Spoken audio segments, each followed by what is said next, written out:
ఈ మ్యూజిక్ వచ్చినప్పుడల్లా గుండెలు పిండేస్తుంది. సాయి పల్లవి గారు ఇంతకుముందు అన్నారు కదా, for every action there is an equal and opposite reaction. ఇప్పుడు మీరు కూడా ఇచ్చేయండి, మాకు చాలా సంతోషంగా ఉంటుంది. ఎందుకండి, అందరికీ నమస్కారం.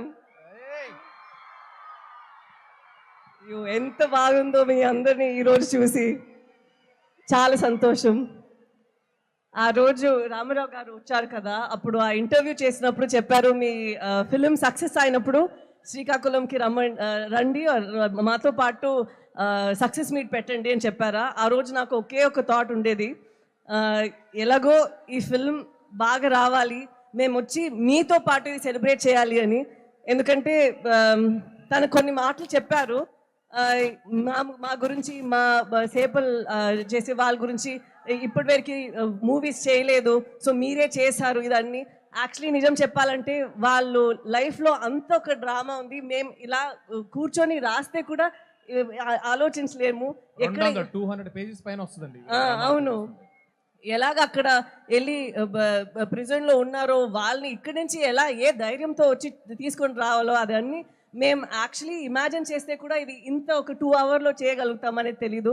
సో వాళ్ళకి ఫస్ట్ నేను థ్యాంక్ యూ చెప్పాలి, మీ అందరికీ థ్యాంక్ యూ చెప్పాలి. ఎందుకంటే మీ లైఫ్ని మాకు పర్మిషన్ ఇచ్చి ఒక ఫిలిం లాగా తీసుకోవడానికి పర్మిషన్ ఇచ్చారు. So thank you so much. And Chandu గారు చాలా ర్యాక్ చేస్తూనే ఉంటారు అప్పటి నుంచి ఇలా, అదేం లేదు, నాకు ఇది ఒక పెద్ద భాగ్యం. రియల్ లైఫ్ స్టోరీ అనేది మన యాక్టర్స్కి ఇది చేయడానికి అంత ఈజీ కాదు, అలా దొరకదు ఇలాంటి కథలు. సో ఇలా నాకు ఒక పాత్ర ఇచ్చినందుకు నేను దేవుడికి థ్యాంక్ యూ చెప్తాను. ఇలా ఒక కథ నేను చేయగలుగుతాను అని మన కార్తిక్ గారు, చందుమోహన్ రెడ్డి గారు, బనీవాస్ గారు, అరవింద్ గారు అందరూ అనుకున్నారు. సో అది నాకు ఒక పెద్ద భాగ్యం. అండ్ ఈ జర్నీ మొత్తం అంత నాకు మంచిగా అనిపించింది. రిలీజ్ తర్వాత కూడా అందరికి ఇది నచ్చాలి, ఎందుకంటే జనాలు మూవీస్ చూసినప్పుడు వాళ్ళు చాలా కష్టపడి ఇచ్చిన డబ్బులు వాళ్ళు లైఫ్ నుంచి ఒక 2 hours ఇస్తున్నారు మా కోసం. ఎప్పుడు మేము ప్రే చేస్తుంటాము వాళ్ళకి ఇది ఒక మంచి అట్లీస్ట్ ఎంటర్టైన్మెంట్గా ఉండాలి అని. మాకు చాలా సంతోషం ఇది మీకు నచ్చింది అని. సో దానికి మీ అందరికీ చాలా thank you so much. And నేను చాలాసేపు తీసుకోను, మీ యువ సమ్రాట్ గారు వచ్చి ఇప్పుడు మాట్లాడతారు. నాకు తన కో యాక్టర్గా చాలా హ్యాపీగా అనిపించింది, ఎందుకంటే తను చాలా హార్డ్ వర్క్ చేశారు. ఈ లుక్ మాత్రం కాదు, రిలీజ్ తర్వాత కూడా చాలా రిలీజ్ ముందు పోస్ట్ ప్రొడక్షన్ టైంలో అంత ఒక లోపల ఒక ఫైర్ ఉండేది, ఎలాగైనా ఇది హిట్ అవ్వాలి.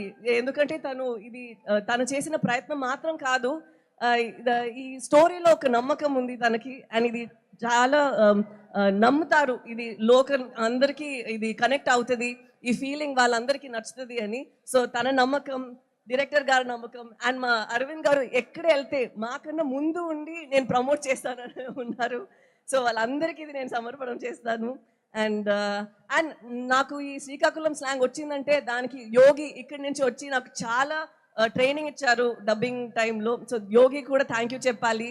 అండ్ ఇప్పుడు జనాలందరికీ థ్యాంక్ యూ సో మచ్, ఈరోజు ఇక్కడ వచ్చి మాతో పాటు ఈ సక్సెస్ మీట్ని ఇంత బాగా నడిపిస్తున్నందుకు thank you so much. Thank you so much Sai Pallavi గారు. చైతన్య గారు కూడా జాయిన్ అయ్యే కంటే ముందు ఇక్కడ అప్పటి నుంచి మేము మాట్లాడనే ఉన్నాం కదా, వాసు గారు చెప్పట్లతో బ్లాక్ బస్టర్ ప్రొడ్యూసర్ బనీవాస్ గారికి హార్టీ వెల్కమ్ చెప్పవలసిందిగా రిక్వెస్ట్ చేస్తున్నాం.